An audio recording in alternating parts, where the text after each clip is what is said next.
ইমাম সাহেব সূরা ইয়াসিন তেলাওয়াত করতে শুরু করে দিয়েছেন। কোরআন একটা সূরা আছে সূরা ইয়াসিন না, ইয়াসিন ওয়াল কোরআনিল হাকিম শুরু করে দিয়েছে। এবার মসজিদের যে খাজিন ওর নাম হলো বাবর, ওর নাম হলো কি বাবর। ই নমাজ পড়ছে আর ফুলছে ভিতরে ভিতরে, সালার বেটা সালা ইমাম, তোর বাড়তে তোকে আমি খাওয়াচ্ছি, হার বাড়তে তুই জাগির আছিস, তোকে বেতন আমি দিচ্ছি মাসে মাসে, আর তুই আমার নামটা নমাজে না লিয়ে ওই ইয়াসিন যে টাকা দেন একদিন জীবন একটা টাকা একদিন খাওয়াই না, ওর নমাজে নাম লিলে। ই ভাই ফজরের পর নমাজ টমাজ পড়ে যা বাড়তর বহু বেটিকে কইছে রে মুলবি সাহেব বাড়িতে আসবে, ইমাম সাহেব ওকে খাইতে দিবি না, খানা বন্ধ, যদি কেউ খাইতে দিয়ে দিস ওকে বাড়ি ছাড়া করে দেবো। এক একটা গার্জিয়ান টাইট থাকছে না, থাকে না, বাড়ির বহু বেটি সব কইছে বারে কি হয়ে গেল জি ইমাম সাহেবটাকে খাইতে দেবে না। ইমাম সাহেব খাইতে যায় কেরা চকিতে বসে আছে, ওহার পর দেখছে খাইতে দাও খাইতে দাও খাইতে দাও, ব্যাপার কি খাইতে দেয় না কেউ। এবার কিছুক্ষণ সময় যখন কেটে গেল তখন একটা বহু কেটাকে বলছে যে খালা খাইতে দাও না, কি ব্যাপার এতক্ষণ হয়ে গেল খাবার হয়নি। তখন বলছে যে মুল্লি সাহেব খাবার তো হয়ে গেছে, কিন্তু আমার শ্বশুর বলে গেছে যে মুলবিকে খাইতে দিবি না যতক্ষণ আমি না পারমিশন দেবো। বলছে কেন কি হয়েছে? বলছে ওই জানে, আমার শ্বশুরই জানে। এবার কোন দিক থেকে ঘুরতে ফুরতে ওর শ্বশুর মানে ওই বাবর বাড়িতে চলে এসেছেন। আশা পর তখন বলছে যে কি ব্যাপার আমাকে খেতে দিতে মানা করেছো বউ বেটাকে, কারণটা কি? বলছে মানা করবো না, তুমি আমার বাড়িতে রাত দিন 3 টাইম খানা খাইছো, হ্যাঁ, আর নমাজের সময়তে তুমি আমার নামটা নমাজে না লিয়া ওই ইয়াসিনের নাম লিয়েছো, যাওয়ার বাড়িতে খাওগা তুমি। ইয়ার তো মাথা খারাপ, আল্লাহ হইলো তো হলো, কি করবো এখন? ই মৌলভী সাহেব মানুষ, এই যে আমার শ্রদ্ধেয় হ্যাঁ এনামুল হক সাহেব মাদানী হাফেজাউল্লাহ কথা বলে গেলেন যে যারা হাফিজে কোরআন হবে আল্লাহুস সামাদ ওরা হর লাইনে আগে থাকবে ইনশাআল্লাহ, এটা আল্লাহর দয়া, আল্লাহর নিয়ামত। ভাই আমার এবারে বলছেন ঠিক আছে এখন খাইতে দাও, এবার কোরআনের মধ্যে আয়াতটা ঢুঁড়বো, ঢুঁড়ে তখন আপনার নাম এবারে এসারের টাইমে পড়বো হয়তো। ঠিক আছে খাইতে টাইতে দিলে ভুল ঠিক স্বীকার করে গেলেন। এবার কোরআনের মাঝিতে বাবর বলে কে কোনো নাম আছে রে ভাই? কোরআনে তো বাবরই নাম নাই, আব কি করবে?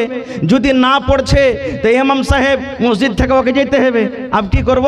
তখন এসারের টাইমে সূরাতুল ফাতিহা পড়া পর এবার পড়তে শুরু করেছেন, ইয়া বাবারো আন্তা জাহিলুন ওয়া আবুকা হিমার ওয়া জাদ্দুকা খিনজির ওয়া কুল্লুহুম জাহিলুন।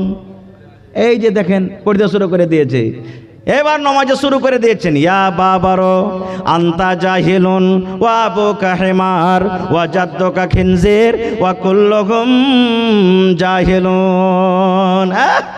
একবারে 1 কিলোর কলিজা 2.5 কিলো হয়ে গেছে। শালা এতদিন থেকে মুলবি কত লোক নামাজ পড়ছে, আমার নাম পেলে কোরআনই নাই, ই কেমন করে কোরআন মাজিদে নাম পেয়ে নিলে? সুবহানাল্লাহ। রাতের বেলাতে মুলবি সাহেবকে কত ভালো ভালো খাবার, এবার খাবার টাবার খাইয়ে ফজরে নামাজ হলো। এবার সকালবেলাতে তখন বলছে যে মুলবি সাহেব এতটি ইমাম গ্রামে এসেছে মসজিদে, সবাই বলছে যে আমার নামে বেলে কোরআনে কোনো আয়াতই নাই, দেখো তো তুমি কোরআন মাজিদে পেলে তুমি হলো অরিজিনাল হাফিজ, পাক্কা হাফিজ তুমি তো। বাবারে এই আয়াতটার মানে কি একটু আমাকে বুঝিয়ে দাও তো। এবার ইমাম সাহেব বলছেন আল্লাহ পড়ে তো দিয়েছি, ইয়ার তারজমা করে যদি শুনে তো আমাকে ভাত ছাড়া করে দিবে, এবার কি করব? বলছে না ছাড়েন, আরে কোরআন মাজিদে আছে তো আছে, ছাড়েন আপনি, এটা কোরআনে থাকবে তাহলে তোরে ভাই কোরআনের আয়াতই লয়। তো বলছে যে না না তুমি শোনাও এই আয়াতটার মানে কি, আমাকে শোনো, আমাকে বুঝাও। এবার মৌলভী সাহেব বলছে যে আল্লাহ যেখানে বাঘের ডর হয় ওখানে রাইত হয়, এবার তো মসজিদ ছাড়তে হবে।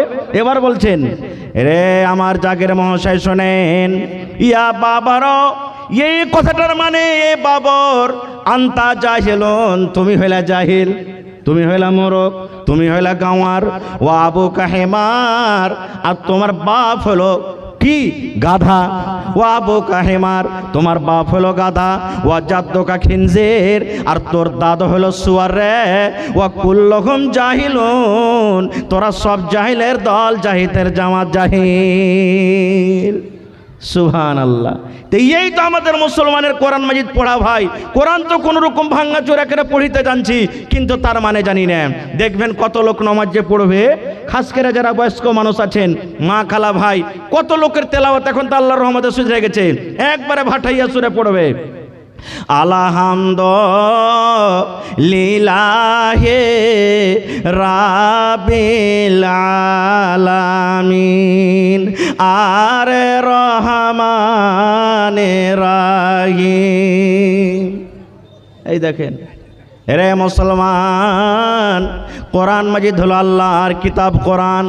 আজকে যদি আপনার সামনে ভালো করে আমি কথা না বলি, আজকে যদি আমি উলাসে করে আপনার সামনে কথা বলি, আজকে যদি আমি মুখ ভেসলে আপনার সামনে কথা বলি, বলেন আপনারা আমাকে ভালোবাসবেন কি ভালোবাসবেন না? ভালোবাসবেন?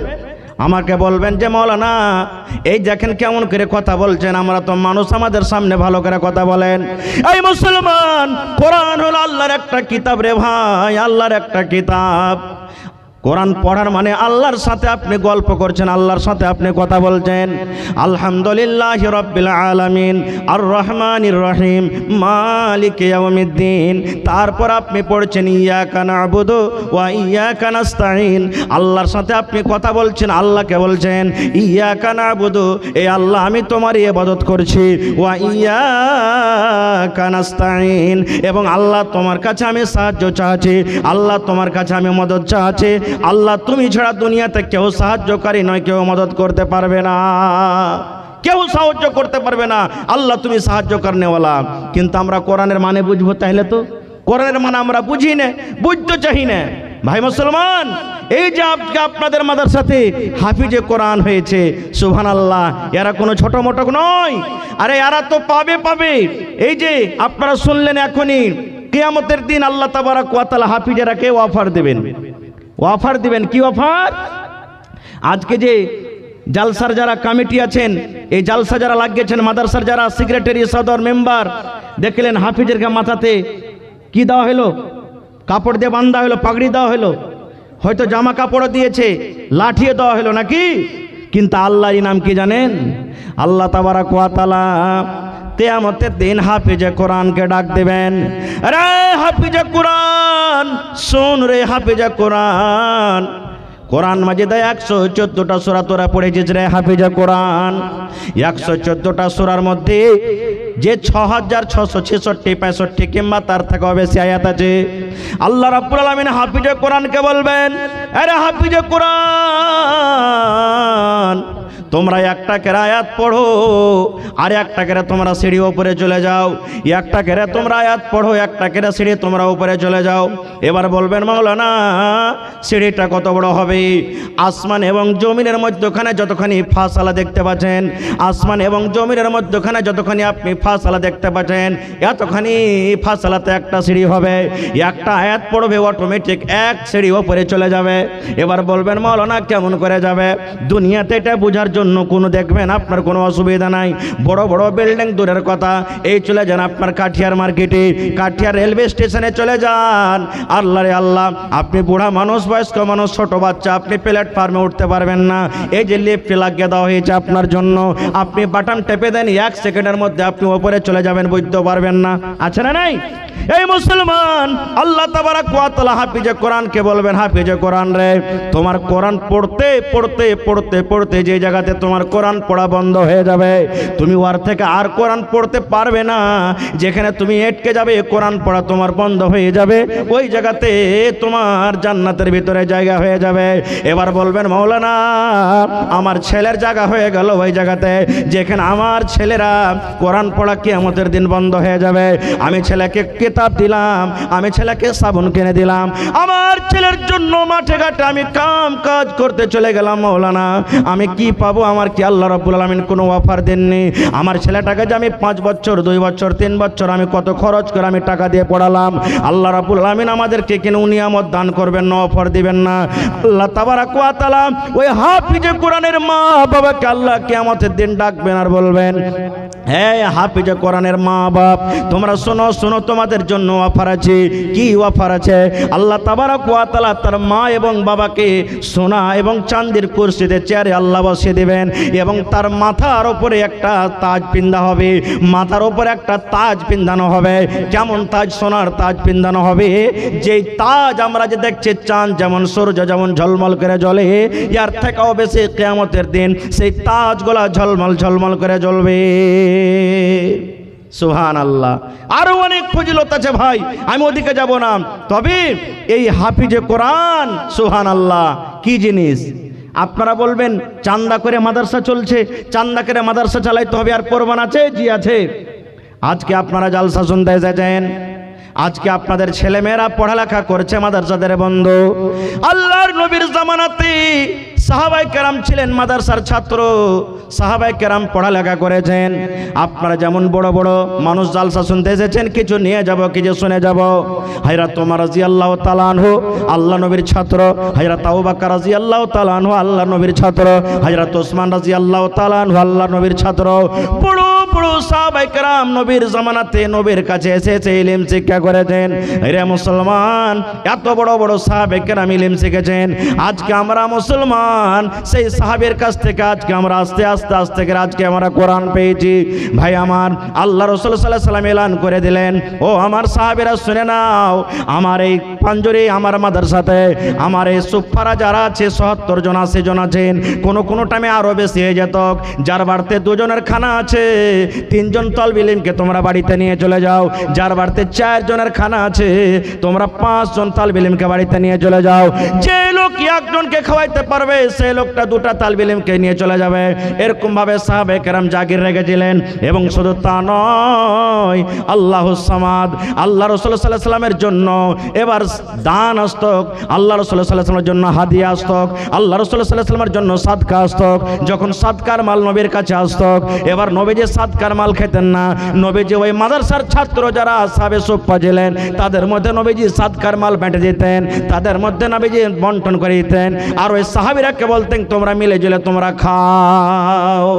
তাহলে বুঝা গেল কি, আল্লাহ নবীর জামানা তো সাদকাতে, সাদকার মালে সাদকার টাকাতে মাদ্রাসা চলেছে। কিন্তু ভাই মুসলমান, আজকে আমরা এত হতভাগা মুসলমান হয়েছি যে আজকে আমরা ছেলে মেয়েরাকে মাদ্রাসাতে আমরা পড়িয়ে দিই না।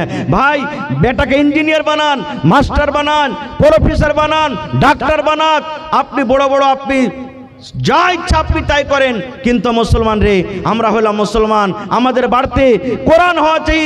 আমরা হলাম মুসলমান ধর্ম, আমরা মুসলমান, ইসলাম ধর্ম, ইসলাম মাযহাবকে আমরা মাননেওয়ালা। এই জন্য প্রথম বুনিয়াদি তালিম আমাদেরকে, ছেলেদেরকে মেয়েদেরকে আমাদেরকে দ্বীনি শিক্ষা দিতে হবে ভাই মুসলমান। কারণ আজকে যদি আমরা দ্বীনি শিক্ষা না দিই, তাহলে কাল হয়ে আমার জন্য, আপনার জন্য আমার ছেলেরা কেমন করে দোয়া করবে? যে রাসূলের হাদিস আছে, যখন লোক মরে যাবে তার সমস্ত আমল বন্ধ হয়ে যায়, ইল্লা মিন সালাসাতিন, 3টা আমল ছাড়া সমস্ত আমল বন্ধ হয়ে যায়। তার মধ্যে একটা কি আছে জানেন? ওয়ালাদুন সালিহুন ইয়াদউ লাহু, নেককার বেটা বেটি দুনিয়াতে আপনি রেখে গেছেন। ওই ছেলেরা যখন আপনার মরে যাওয়ার পর কবরেতে শুতে আছেন, ওই নেককার ছেলে মেয়ে যখন আপনার জন্য দোয়া করবে, আল্লাহ আমার মা বাপ কবরের ভিতরে শুতে আছে, আল্লাহ আমি জানি না আমার মা বাবা কবরে কেমন হয়ে আছে, আল্লাহ আমি তার জন্য দোয়া করছি, আল্লাহ জীবনের গুনাহ খাতাকে মাফ করে দাও, আল্লাহ আমি তাদের জন্য দান করছি, আমার মা বাবার কবরে আল্লাহ অনলাইন এই দানটাকে তুমি পৌঁছিয়ে দাও। কিন্তু এবার বলেন, নিজে যদি না জানি দোয়া করতে, মা বাবার জন্য কেমন করে করব ভাই? কেমন করে করব? এক MBBS ডাক্তার ডাক্তারি করছেন, বাপ পড়িয়া লেখছে, জমি জায়গা বিক্রি করে সুবহানাল্লাহ তাকে ডাক্তার করেছেন। বাপ মারা গেছেন, মরার খবর শুনে, আব্বাজানের খবর শুনে ডাক্তার সাহেব বাড়িতে এসেছেন। সাববান্দি হয়ে গেছে, কাতার লেগে গেছে, জানাজার নামাজ এবার শুরু হবে। ইমাম সাহেব বলছেন, ডাক্তার সাহেব আপনি আসেন, আপনার আব্বার জানাজার নামাজ আপনি আজকে পড়ান, কারণ আপনি হলেন তার ছেলে, আর আপনি বেশি হক রাখেন যে আপনি নিজের বাপের জানাজা পড়বেন। যখন কথাটা বলা, ডাক্তার সাহেবের চোখ দিয়ে ঝরঝর করে পানি ঝরতে শুরু হয়েছে। গ্রামের লোক বলছেন, ডাক্তার সাহেব আপনি কেন কাঁদছেন? কারণ কান্দার কারণটা কি? কেন কাঁদছেন? বাপ মারা গেছে, তার ময়াতে আপনি কাঁদছেন নাকি? সুবহানাল্লাহ।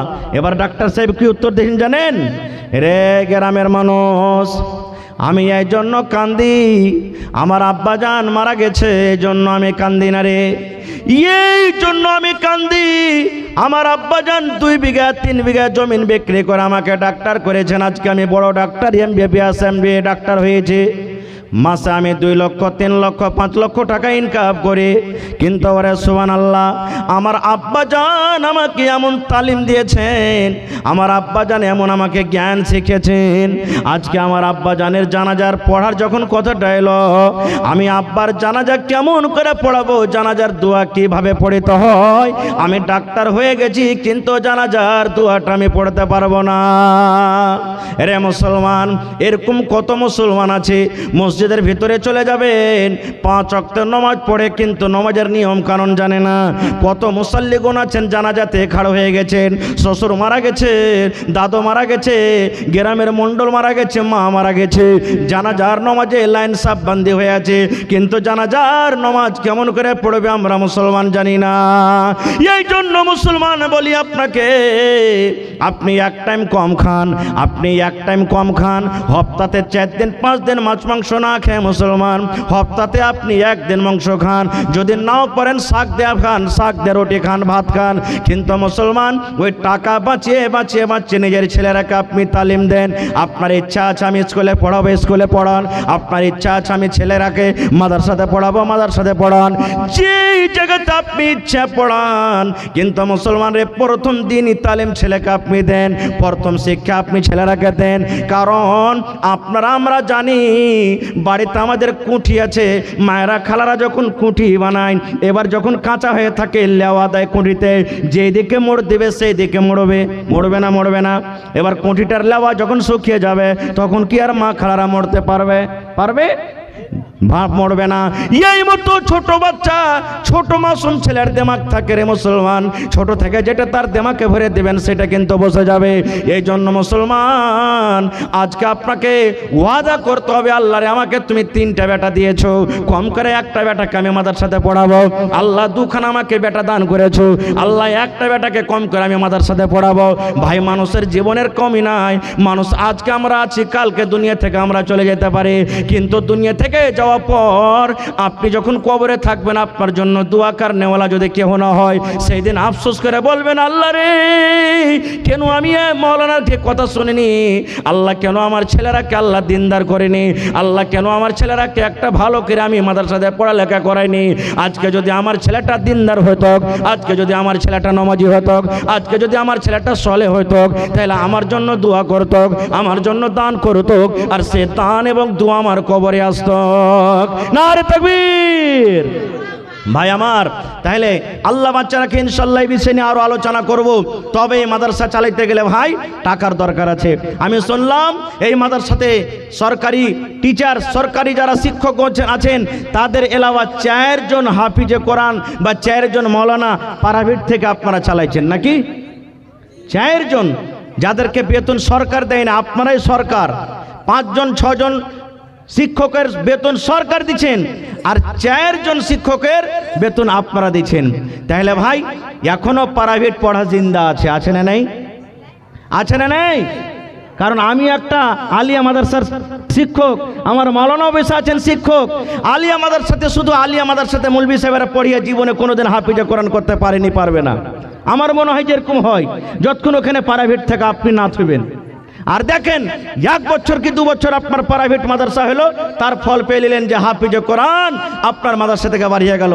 এই হাফিজে কোরআনকে আপনি জাগির দিয়েছেন, এই হাফিজে কোরআনকে আপনি খেতে দিয়েছেন, এই হাফিজে কোরআনের জন্য আপনি আলোর ব্যবস্থা করে দিয়েছেন, এই হাফিজে কোরআনকে যারা পড়াবে তাদের বেতনের ব্যবস্থা করেছেন। এটা কোনো ছোট মোটো কথা নয়। আল্লাহ তাবারাক ওয়া তাআলা এই বিনিময়ে আপনাকে দুনিয়া আখিরাতে কামিয়াব করবেন। এই জন্য ভাই আজকে দেখি কোন আল্লাহর বান্দা এমন আছেন এই মাদ্রাসার জন্য, এই হাফিজে কোরআনের জন্য 1 টাকা পারবেন, 1 টাকা আমি নিব। তবে দেখি কোন আল্লাহর বান্দা আছেন একটা 20,000 টাকা দান করতে পারবেন, একটা লোক 10,000 টাকা দান করতে পারবেন, একটা লোক কেউ এমন আছেন 5,000 দান করতে পারবেন। মায়েরা খালারা খুব এলাকার দানি, আমি কমিটির লোককে বলবো চাদর দিয়ে মা খালারকে পিন্ডালে পাঠান। আমার মায়েরা খালারা যতদূর যে পারবে 200, 400, 500, 1000, 2000 নাকের কানের কাঁসা বদনা বকরি যে যা পারবে চট চট চট চট চট করে 10 মিনিটের মধ্যে আমার হাতে দানটা দিয়ে দেন। কারণ আমার পিছনে আরো একজন যিনি বানারস থেকে এসেছেন মাওলানা, উনি অপেক্ষা করছেন, আমার পর উনি আসবেন, তাকে আপনাকে শুনতে হবে। এই জন্য ভাই আপনারা লেট না করে আল্লাহর হস্তে এই কোরআনের জন্য মহব্বতের ভালোবাসা দেখিয়ে আজকে আপনি কোরআনকে মহব্বত করবেন, আল্লাহ তাবারাক ওয়া তাআলা আপনার সাথে মহব্বত করবে। আজ কোরআনকে আপনি ভালোবাসবেন, হাফিজে কোরআনকে ভালোবাসবেন, মাওলানাকে আপনি ভালোবাসবেন, আল্লাহ তাবারাক ওয়া তাআলা আপনাকে ভালোবাসবেন। কোনো মাওলানা যদি ভুল কাজ করে, কোনো মাওলানা যদি শরীয়ত বিরোধী কাজ করে, তাহলে ওই কাজটাকে আপনি খারাপ মনে করেন, কিন্তু তার ভিতরে যেটা ইলম আছে, ইলমটাকে জীবনে কোনোদিন খারাপ মনে করিয়েন না। ভাই আমার, তো একটু আসেন তো দেখি। এবং 30 পারা কোরআন মাজিদ, 30টা লোক, 1000 2000 1000 2000 করে, দেখি কোন আল্লাহর বান্দা আছেন। আসেন ভাই, চটচট করে 10 মিনিটের মধ্যে। এই দেখেন আমার একজন ভাই বেনামিতে 500 টাকা দান করেছেন। মাশাআল্লাহ, জাযাকাল্লাহ। রব্বানা ইন্নানা আমান্না ফাগফির লানা যুনুবানা ওয়া কিনা আযাবান্নার। এই কিছু দান এসেছে, যেমন মোহাম্মদ লোকমানের বিবি 1000 টাকা দিয়েছেন, মাশাআল্লাহ। একটা ছোট বাচ্চি 500 টাকা। তারপরে আজিকুর রহমান 1000 টাকা। একটা জি জি দোয়া, আচ্ছা ঠিক আছে, দোয়া করে দিয়েছে। লোকমান সাহেবের জন্য দোয়ার দরখাস্ত আছে, মাশাআল্লাহ। তারপরে একটা ছোট ছেলে 50 টাকা। জনাব আমির হোসেন সাহেব 5000 টাকা, মাশাআল্লাহ। আনসারুল হক সামেতি 1000 টাকা। সামেতি সাহেব 1000 দিয়ে চলে গেছেন। হ্যাঁ, সরপঞ্চ, হ্যাঁ আল্লাহ, এনে সামেতি লেখা আছে। তারপরে আইনুল হক সাহেব 400 টাকা। তারপরে মতিউর রহমান শাহজাহান 1000 টাকা। মুমতাজ একটা বালি নাকি বাটি, আচ্ছা। তারপরে শাফিউল্লাহ দাদার জন্য 500 টাকা হাতিয়া দিয়ারা থেকে। মোহাম্মদ ইসরাইল আব্বার জন্য 150 টাকা। তাজামুল হক 200 টাকা। আমিনুল হক কাওয়াড়ি সিমরিয়া চক 5000 টাকা, মাশাআল্লাহ। সেতাবুর রহমান 500 টাকা মোবাইলে দিয়েছে। তারপরে বরজাহান আলী 200 টাকা। মোহাম্মদ ইউসুফ সিমরিয়া থেকে 500 টাকা। বরজাহান আলী